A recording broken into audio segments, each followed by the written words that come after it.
नमस्कार, जनमत मराठी बातमीपत्रात आपलं स्वागत. सुरुवातीला पाहूया ठळक घडामोडी. नाशिक महानगरपालिका रणसंग्राम प्रभाग क्रमांक 23 मध्ये भगवा आणि घड्याळाचा पॉवरफुल शो. विरोधकांचे धाबे दणाणले. शारदा चव्हाण, अश्विनी आमले, ॲडव्होकेट सय्यद आणि योगेश मस्केंच्या प्रचार रॅलीला जनसागराचा लोट. नाशिक महानगरपालिकेच्या 2025-26च्या सार्वत्रिक निवडणुकीची रणधुमाळी आता शिगेला पोहोचली असून प्रभाग क्रमांक 23 मध्ये आज खऱ्या अर्थाने राजकीय धुरळा उडाला. शिवसेना आणि राष्ट्रवादी काँग्रेस पार्टीच्या अधिकृत उमेदवारांनी आज काढलेल्या भव्य प्रचार दौऱ्याने विरोधकांच्या पायाखालची वाळू सरकली आहे. प्रभाग क्रमांक 23चे अधिकृत उमेदवार शारदा सुभाष चव्हाण, अश्विनी जयेश आमले, ॲडव्होकेट अन्सार कासिम सय्यद आणि धडाडीचे नेतृत्व योगेश लक्ष्मण मस्के या चौघांनी आज प्रभागात शक्तीप्रदर्शन करत मतदारांशी संवाद साधला. यावेळी आले रे आले, वाघ आले आणि राष्ट्रवादीच्या घोषणांनी संपूर्ण परिसर दणाणून सोडला. आजच्या प्रचार दौऱ्याची सुरुवात होताच कार्यकर्त्यांचा उत्साह ओसंडून वाहत होता.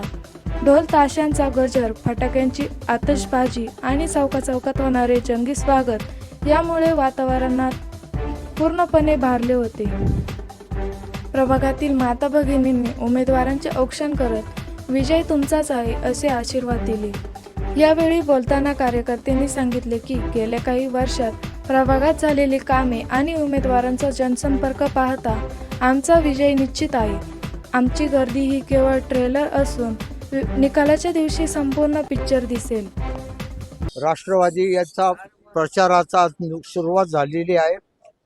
आपण सर्वांनी त्या दृष्टिकोनातून प्रत्येकाने आपल्या मनाला इच्छा त्या उमेदवाराला निवडून द्यायचं असलं तरी प्रत्येकाने मतराज हा राजा आहे ते योग्य उमेदवाराला या ठिकाणी निवडून देण्यासाठी आपण सगळ्यांनी उपकृत करावे आणि योग्य उमेदवार निवडून दिला तर आपलं कार्यसुद्धा या ठिकाणी योग्य होईल आणि आपल्या समाजाची उन्नती होईल आणि राष्ट्राची एक प्रकारची उन्नती होईल. अशा प्रकारचे हे सगळे उमेदवार असल्यामुळे त्यांना मी सुयश चिंतितो आणि पुढील वाटचालीसाठी भगवंताचरणी प्रार्थना करतो.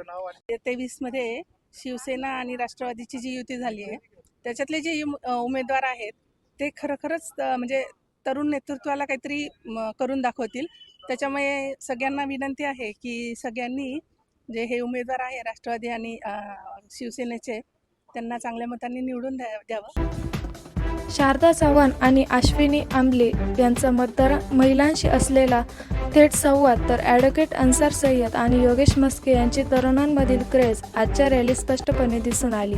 रॅलीमध्ये सहभागी झालेला तरुण वर्ग आणि ज्येष्ठ नागरिकांची उपस्थिती पाहता प्रभाग क्रमांक 23 मध्ये एकतर्फी विजय होणार अशी चर्चा आता राजकीय वर्तुळात रंगली आहे.